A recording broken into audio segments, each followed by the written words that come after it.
صحیح حدیث میں آتا ہے کہ نماز فجر سے پہلے حضور جب تشریف لائے مسجد نبوی شریف میں تو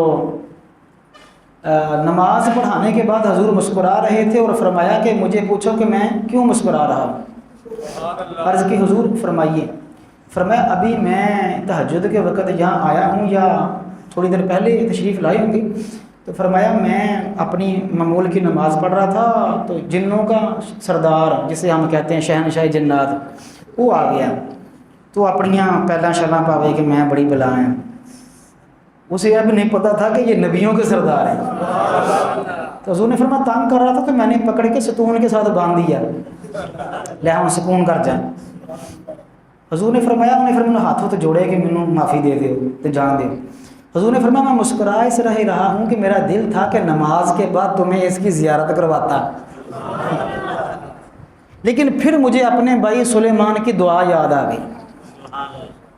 کہ حضرت سلیمان نے عرض کی تھی پاک پروردگار مجھے وہ بادشاہی دے جو کسی کو نہ دی ہو، جو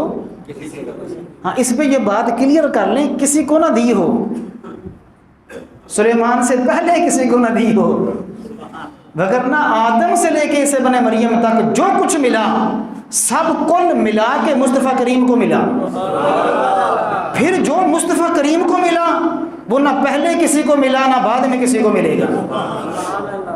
پھر حشر میں نہیں،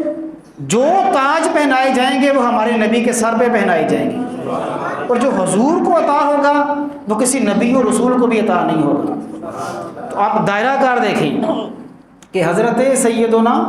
سلیمان کی بارگاہ میں بڑے بڑے شہنشاہ جنات بھی جناب جکڑ کے لائے جاتے تھے بیڑیوں کے اندر۔ اللہ تعالیٰ نے آپ کو یہ عہدہ عطا فرمایا تھا، ہوائیں آپ کے حکم کے انڈر میں کر دی تھی،